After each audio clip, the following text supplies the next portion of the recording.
안녕하세요. 살다 살다 이렇게 기가 막힌 일을 또 겪을까 싶어서 사연을 보내게 되었습니다. 전 평범하디 평범한 집안에서 자라온 한 사람이었어요. 그 일이 있기 전까진 살아오는 데 있어서 딱히 문제 없는, 그저 정말로 남들과 다를 것 없는 평범한 사람이었죠. 전 고등학교 때까지 엄마와 아빠와 함께 살았어요. 그러다가 제가 대학을 서울로 오면서 부모님과 떨어져서 살게 되었고, 어느 순간 뒤를 돌아보니까 제 주변에는 아무도 없더라고요. 시골에서 상경하고 공부하느라 제 인생에만 신경을 쓰니까 서울에 사는 애들은 통학하면서 다른 친구들이랑 어울려 놀 때 전 그런 걸 못했죠. 어느 순간부터 내가 가족도 신경 안 쓰고 내 인생만 너무 신경 썼구나 라는 생각이 들면서 갑자기 확 결심을 하게 되었습니다. 아, 나 일단 시골로 내려가서 부모님을 좀 돌봐야겠다 라고요. 그런데 그때 일이 터진 거였죠. 부모님은 제가 오랜만에 고향으로 내려오니까 무척이나 좋아하셨어요. 제가 나름 고향에서 저보다 나이 어린 동생들도 잘 봐주고 공부도 알려주고 그랬거든요. 그러다 보니까 애들도 저를 잘 따라왔고 제가 거기서 약간 선생님처럼 된 겁니다. 자기 자식들 잘 돌봐주고 공부도 알려주니까 어르신분들은 저를 굉장히 무척이나 좋아했어요. 아빠는 우리 딸 대학 다니다가 우리한테 효도한다고 이렇게 마음씨가 깊어서 휴학까지 하고 집으로 내려온 거야. 대단하지? 뭐 돼지 한 마리 잡고 싶을 정도로 내 마음 흐뭇하니까 다들 18일 날 마을회관으로 모이라고 내가 거하게 음식 준비할 테니 하면서 말씀을 하신 거죠. 전 아빠의 그런 환대가 부담스럽기는 했지만 동네 어르신들이 제 얼굴 오랜만에 본다고 꼬맹이들도 저 너무너무 좋다고 하면서 다들 저와 함께 놀만을 학수고대하니까 제가 그 자리에 안 갈 수가 없었습니다. 왠지는 모르겠는데 그 자리, 저를 위한 그 파티에 너무나 가기가 싫은 거였어요. 거기서 일이 벌어진 거죠. 저희 동네에 이사 온 지 2년 정도 된 아저씨가 있는데 그분도 거기에 온 겁니다. 전 그 사이에 서울에 가 있었으니까 그분이 어떤 분인지 잘 몰랐어요. 그저 신기하게 고향도 아닌 곳에 혼자서 내려와서 사시네 싶을 뿐이었죠. 아빠는 그분이 뭔가 자기 동생이랑 닮기도 하고 생김새도 또 자기랑 비슷해서 챙겨주고 싶다 이러셔서 평소에 많이 챙겨줬나 봐요. 그래서 그날도 저를 위한 파티에 그 아저씨를 데리고 온 거죠. 한참 돼지 수육한 거 엄마랑 저랑 꺼내서 썰고 묵은지랑 이것저것 준비하고 있을 때 갑자기 회관문이 열리더니 생전 처음 본 사람이 들어온 겁니다. 뭐야? 하고 저는 눈을 동그랗게 떴죠. 아무래도 못 보던 사람이 있으니까 긴장된 거였어요. 마을 사람들도 다 누구셔? 우리 마을 사람은 아닌 것 같은데? 라고 하자 갑자기 모자를 푹 눌러쓰고 단상을 옮기고 있던 저희 아빠에게 야, 이 개놈 자식아! 하면서 흉기로 찌른 겁니다. 뭐 말릴 틈도 없이 사건이 발생했고 그놈은 니 때문에 내 인생 망했어. 내 돈 내놔! 하면서 아빠의 모자를 벗긴 겁니다. 그런데 그 사람이 타겟으로 한 사람은 아빠가 아니었어요. 그러니까 잘못 찌른 거였습니다. 아빠가 돌봐준 그 동네에 2년 전에 이사온 아저씨를 향한 분노였는데 등치도 비슷하고 모자를 써서 얼굴이 잘 안 보이니까 생김새도 비슷한 아빠를 보고 그 남자인 줄 알고 무지비하게 찔러버린 겁니다. 다들 아수라장이 되고 아빠를 찌른 그놈도 너무 무섭고 당황해서 바로 현장을 떠났습니다. 그 아저씨도 자기 잘릴까봐 아빠가 찔리고 있을 때 이미 회관 뒷문을 통해서 빠져나가는 후였어요. 미치는 거죠. 전 빨리 119에 신고하라고 하고 흘러나오는 피를 옷을 벗어서 지혈했습니다. 얼마나 심장이 쿵쿵대고 진짜 아직도 생각하면 손이 덜덜 떨리고 너무너무 화가 나요. 어떻게 나한테 이런 일이 벌어질 수 있는 거지? 하면서 하염없이 눈물이 나왔습니다.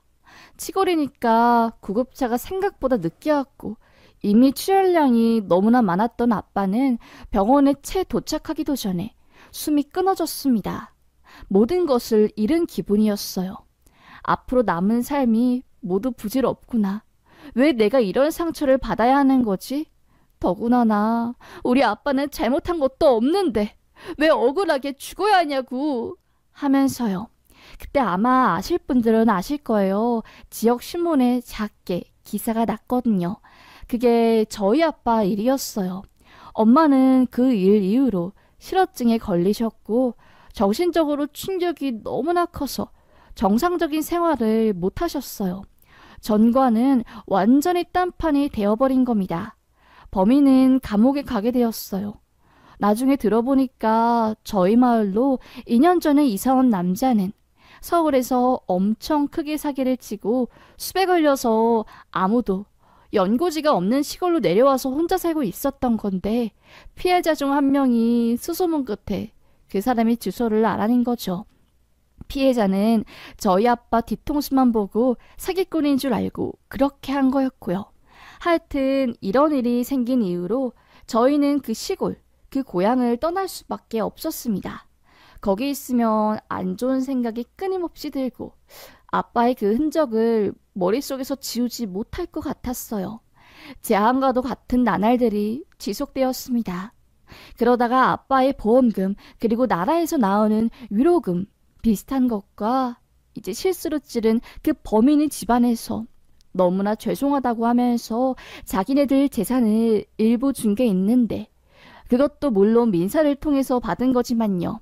하여튼 그 돈을 가지고 엄마와 전 서울로 상경했어요. 있는 돈 없는 돈 다 끌어 모아가지고 낡은 주택을 사서 제가 꾸몄죠. 그날 이후로 정신이 나간 엄마는 이상한 헛소리를 하고 집 밖으로 나가는 것도 무서워하는 사람이 되었어요. 그래서 집에 계속 있어야 하는데 엄마가 가장 오랫동안 머무는 곳이 집이니까 제가 예쁘게 꾸며주고 싶었어요. 아무래도 엄마가 힘들어하니까 도움을 줄 수 있는 사람은 딸인 저밖에 없잖아요. 그렇게 버티다 보니까 저도 아빠에 대한 상처가 조금씩 희미해지고 어느 정도 살 수 있을 정도가 되었습니다. 더 이상 눈물을 안 흘리고 상황을 온전히 받아들일 수 있게 된 상태까지 온 거죠. 나름 다시 안정을 찾으니까 주변에서는 이제 좀 다른 사람한테 기대서 살라고 너 혼자 인생의 무게를 짊어지지 말라는 말에 제가 용기를 내서 소개팅을 받았어요. 제가 소개받은 남자는 저와 무척이나 잘 맞았고 교제한 지 얼마 안 되어서 금방 결혼 기약을 했어요. 대신 제가 결혼 전부터 말한 게 우리 엄마 아프니까 정신적으로 많이 힘든 상황이니까 엄마 집에서 우리 집에서 그러니까 결혼 생활을 하자고 했죠. 그때 남친 조금 고민하더니 그럼 우리 엄마도 함께 들어와서 살면 안 되냐고 하더라고요. 남자친구 어머님이 재정적으로 많이 힘드신 상황이었고 그래서 아들한테 기대고 있었는데 자기가 결혼하면 엄마한테 서포트하던 것도 이제 못하니까 나도 그게 걱정이다. 그러니까 우리 엄마랑 너희 어머님이랑 같이 살자. 이렇게 된 거죠. 저도 이해를 못하는 부분은 아니었고 남친이 양보한 만큼 저도 양보를 해야 한다고 생각했기 때문에 흔쾌하게 받아들였습니다. 그렇게 저와 그 남자는 결혼을 하고 어머님이 저희 집에 들어와서 함께 살게 되었어요. 어머님에게 모든 상황을 말씀드렸죠. 저희 엄마가 아버지께서 안 좋은 일로 돌아가신 후에 오랜 시간 동안 정신착란과 또 실어증 등등 이런저런 지병을 앓고 계세요. 그래서 가끔씩 이해 못하는 말을 하거나 그럴 땐 너무 이상하게 보지 마시고 그냥 조금 아프구나 이렇게만 생각해 주셨으면 좋겠어요 하면서요. 어머님은 흔쾌히 알겠다고 했어요. 전 참 다행이다 싶었죠. 솔직히 결혼 전에 좀 걱정했거든요. 제가 본 어머님은 굉장히 뭐랄까 깐깐하고 돈도 밝히고 처음부터 저희 집 호구조사에 재산 내역을 궁금해하는 게 보였습니다. 좀 걱정되는 부분도 있었지만 나름 결혼하고 다들 편하게 자기 속내 털어놓고 하니까 진짜 가족이 된 것 같아서 마음이 놓였습니다. 아무래도 엄마 혼자 집에 있는 것보다 어머님과 함께 있으면서 외로움도 덜고 서로에게 의지하면서 힘든 삶을 헤쳐나가면 좋을 것 같아서요. 그러다가 갑자기 제가 외국계 회사에 취업하게 되었어요. 무척이나 저에겐 좋은 기회였어요. 아무래도 돈도 훨씬 더 많이 받을 수 있고 출퇴근도 자유롭거든요. 거기서 일하는데 문제는 출장이었습니다. 제가 외국어를 할 수 있고 또 잠깐 어학연수 갔다 온 경험 때문에 거기 사람들이 출장일에 저를 우선순위로 뽑은 겁니다. 제가 집을 오래 비울 수 없다고, 아픈 엄마가 있다고 말을 해야 하는데 솔직히 회사 사람들한테 저희 치부와도 같은 그런 걸 말하기가 좀 힘들더라고요. 그래서 그냥 그래, 집에 어머님도 있고 또 남편도 있으니까 내가 잠깐 해외에 간 사이에 우리 엄마를 잘 돌봐줄 거야. 너무 걱정하지 말자. 나도 이젠 엄마가 혼자 자립할 수 있게 연습을 해야지. 언제까지 엄마 옆에서 24시간 붙어 있을 순 없으니까 하고 남편과 시어머님을 불러서 저희 상황을 설명했습니다. 제가요, 출장을 좀 길게 가게 되었어요. 한 달 정도요. 그런데 문제는 엄마가 아침, 점심, 저녁으로 약 꼭 챙겨 드셔야 하고 지금 인지 능력이 많이 안 좋아서 집 문 열고 가면 막 혼자서 나가시거나 그럴 수 있으니까 꼭 잠그고 가시고 하여튼 잘 좀 부탁드릴게요. 제가 엄마 두고 어디 멀리 간 적이 지금 처음이라서요. 하면서 쭈뼛쭈뼛 말을 하니까 어머님이 알겠다고 걱정하지 말라고 하더라고요. 남편도 자기야, 내가 장모님 챙긴 적이 한두 번이야? 나도 이제 달인이야. 참, 달력에 약봉지 딱 붙여놓을 거니까 절대로 걱정하지 마셔요. 알겠어? 하면서 저를 안심시켰습니다. 전 이래서 가족들이 좋은 거구나. 아, 정말 너무너무 감사하다. 내가 해외에서 맛있는 것 많이, 그리고 기념품도 사와서 선물해줘야겠다 싶었습니다. 그렇게 전 날짜가 되어서 캐리어를 끌고 출장을 가게 되었어요. 남편이 공항까지 바래다주고 깊은 포옹을 한 뒤 저희는 헤어졌습니다. 싱가포르에서 회의를 하고 의료기기 관련 세미나를 참석하고 있는데 거기 대표회사 이사장한테 신변 이상이 생겨서 갑자기 회의랑 이런 것들이 싹 다 취소된 거였어요. 총 3코스 과정으로 되어 있는 기기 다루는 교육과정이었는데 저와 다른 홍콩 지사 사람들은 1코스밖에 못하고 헤어지게 된 거였죠. 전 어안이 벙벙했어요. 원래 한 달간 출장이었는데 2주도 안 되어서 한국으로 가야 하니까요. 급하게 한국 지사 사람들한테 현지 상황을 전하고 비행기 티켓을 끊어서 한국으로 출발을 했습니다. 너무나 급하게 간 거라서 어머님이랑 남편한테 말도 안 하고 갔어요. 마음 한켠으로는 놀래키고 싶은 마음도 있어서 더더욱 그런 게 있었죠.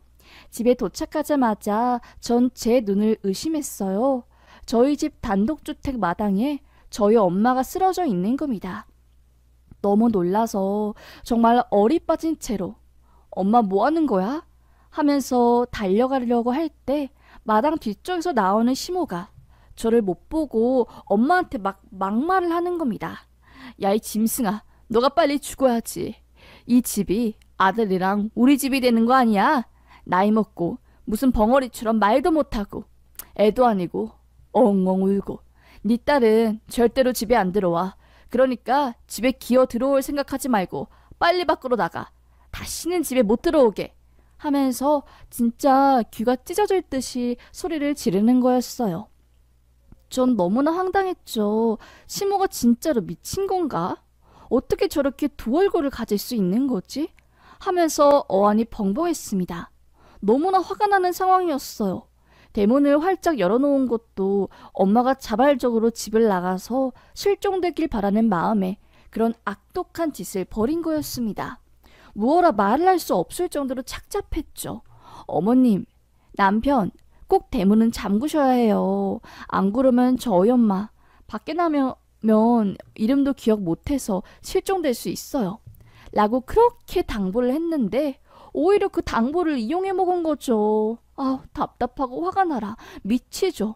머리에서부터 열불이 나고 속에서는 천불이 났습니다. 어떻게 나에게 이런 일이 벌어질 수 있는 거지? 하고요. 제가 당장이라도 집에 들어가려고 하자 갑자기 또 집에서 남편이 나오더니 저를 못 보고 장모님, 아니 아줌마 빨리 집에 안 나가? 아줌마 때문에 내가 지금 우리 엄마랑 불편하게 얹혀 사는 거 아니야. 아줌마만 없으면 아줌마만 죽여버리면 이 집 그냥 우리가 날로 먹는 건데 하면서요. 믿었던 남편한테도 배신을 당한 전 말로 표현할 수 없는 어마어마한 분노를 느꼈고 진짜 다 죽여버리고 싶다. 이런 생각이 들었습니다. 정신을 차리고 전 바로 집 안으로 들어갔어요. 해외에 있어야 할 사람이 갑자기 집으로 돌아오니까 다들 얼마나 놀랐겠어요. 남편은 당신이 어떻게 여기 있어? 라고 하면서 입을 다물지 못했고 어머님은 설마 너 밖에서 다 지켜보고 거니? 하더라고요. 전 더 이상 길게 말하기도 싫어서 어머님 귀를 잡고 밖으로 질질 끌어냈습니다.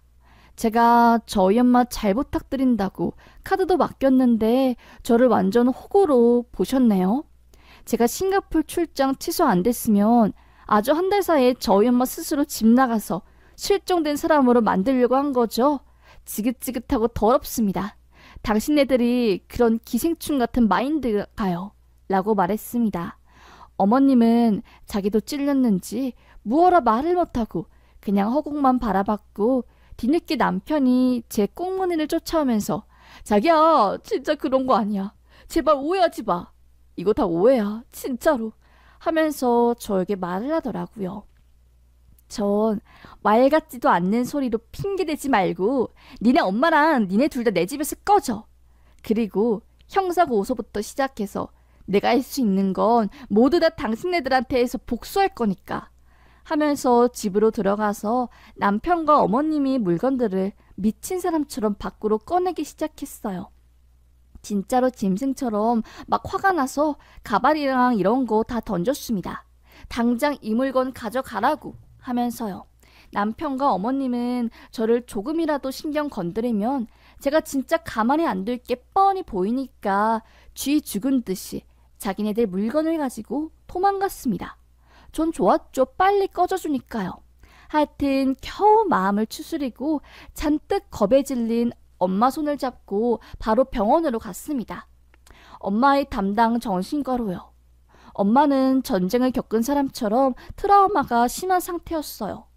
미안함에 눈물만 계속 났고 저는 엄마와 함께 계속 병원에 가면서 심리치료를 받았습니다. 다행히 엄마는 빠른 속도로 회복이 되었어요. 그리고 신이 한 수인 건지 저 남편은 아직 혼인신고를 안 한 상태여서 법적으로 처리해야 될 일이 없었습니다. 진짜 다행이다 싶었던 거죠. 가슴을 쓱 쓸어내린 전 다시 처음부터 시작하고 싶어서 집을 팔고 다른 곳으로 이사를 갔어요. 다시는 시모와 전 남편을 보고 싶지 않아서요. 그리고 그들을 형사 그리고 민사소송을 해서 엄마에 대한 폭행죄에 대해서 죄를 물었습니다. 대한민국 말할 것도 없죠. 징역형의 집행유예 그리고 민사에서는 손해배상 800을 받고 끝났습니다. 우리 엄마는 무척이나 큰 두려움을 느껴서 정신과까지 다니고 씻을 수 없는 상처를 받게 되었는데 그년 그놈들은 겨우 이게 벌받는 게 끝이라니 무척이나 속상했죠. 하여튼 그렇게 어쩔 수 없이 현실에 순응하고 하루하루 살아가는데 저에게 새로운 인연이 생긴 거였어요. 그 사람은 저희 집 근처에 사는 한 어르신들이 아들님이었고 그 어르신들이 저를 좋게 본 덕에 자기 아들과 소개팅을 시켜준 거였어요. 그분도 저와 똑같이 이혼 경험이 있었고 그렇게 더더욱 빠르게 가까워질 수 있었어요.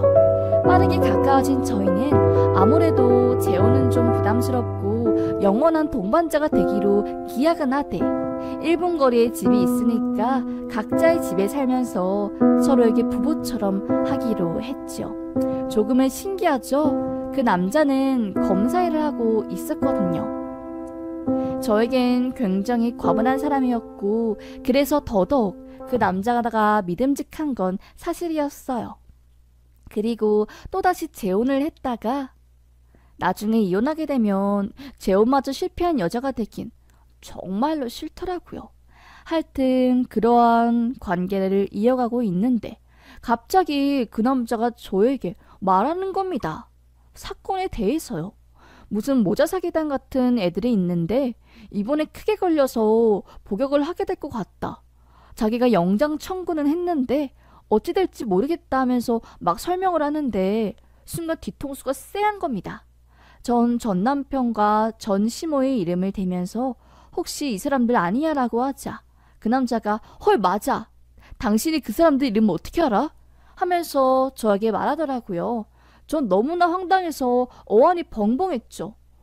와, 그러니까 전 시모와 전 남편은 저와 헤어진 후 기생충처럼 사는 것에 맛을 들인 건지 저처럼 아픈 부모님을 모시고 사는데 돈 많은 여자를 잡아서 또 그 짓을 벌인 겁니다. 여자가 없을 때 여자의 아픈 부모님을 괴롭히거나 산소 호흡기를 떼려고 시도하다가 그게 딱 걸린 거죠. 간호사한테요. 간호사가 바로 의사한테 보고를 하고 의사가 경찰에 신고하면서 그들은 고소장을 받게 되었고 거기 담당 검사가 제가 만나고 있던 사람인 거였어요. 어떻게 우연도 이런 우연이 있나 싶었습니다. 조사 과정에서 그들이 다른 사람들을 상대로 사기친 것까지 전부 수면 위로 떠오르면서 혐의가 한두 개가 아니게 된 겁니다. 아우, 한심해라.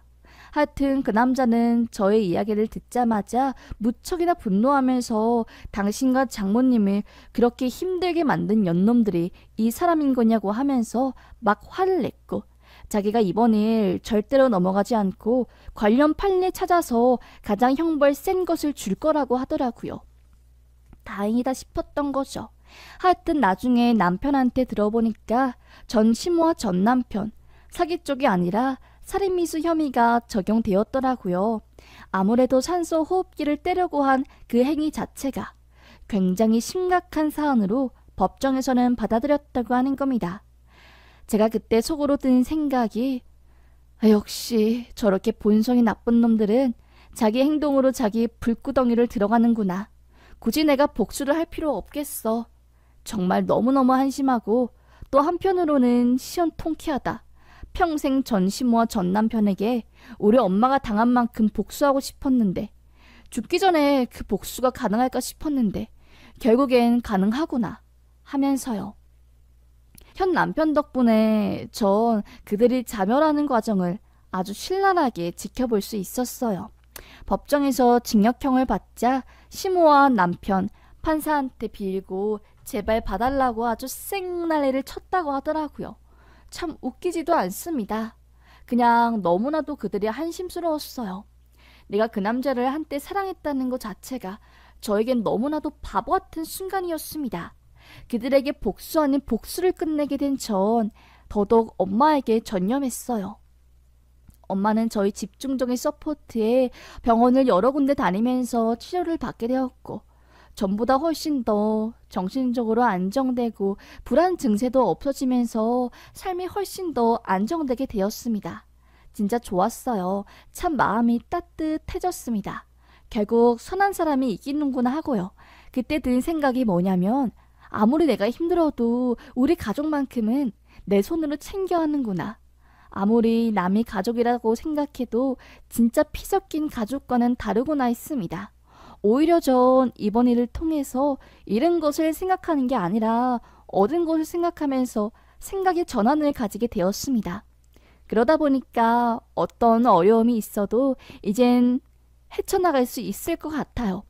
그리고 너무나 좋은 사람과 지금 교제하면서 든든하게 그 사람의 어깨에 기댈 수 있어요. 저에겐 그 상황 자체가 행복인 것 같아요. 아무래도 아빠가 돌아가신 이후로 어쩔 수 없이 가장 아닌 가장을 맡게 된 전 항상 중압감과 가족들을 먹여 살려야 한다는 압박감에 시달렸는데 이젠 그런 게 없어졌으니까요. 전 정말로 지금 이 순간들이 너무나 감사합니다. 그래서 이렇게 용기 내서 사연을 적게 되었어요. 여러분들, 혹시 가족들 중에 아프신 분들이 계셔서 남의 손에 간병을 맡기신 분들 꼭 주기적으로 찾아가고 그래서 상태를 체크해 보세요. 저처럼 알게 모르게 남의 손에 정말 맡겨진 환자들 괴롭히는 경우가 있는 것 같아요. 세상에 어떻게 이렇게 나쁜 사람이 가득 있는지 모르겠습니다. 그래도 또 좋은 사람들이 있으니까 제가 그나마 이렇게 살고 있는 것 같아요. 그럼 여기까지 저희 이야기 들어주셔서 정말 감사합니다. 요즘 가을이 찾아와서 밖에 날씨가 좀 쌀쌀한 것 같은데 여러분들은 꼭 일교차에 대지 않게 가디건 같은 거 챙겨 입으면서 사세요. 여러분들 너무나 감사합니다. 오늘 하루도 행복하시고 건강하세요. 사랑합니다. 우리 모두 힘든 인생 우리들끼리는 서로 응원하면서 살아가봐요. 아시겠죠? 감사합니다.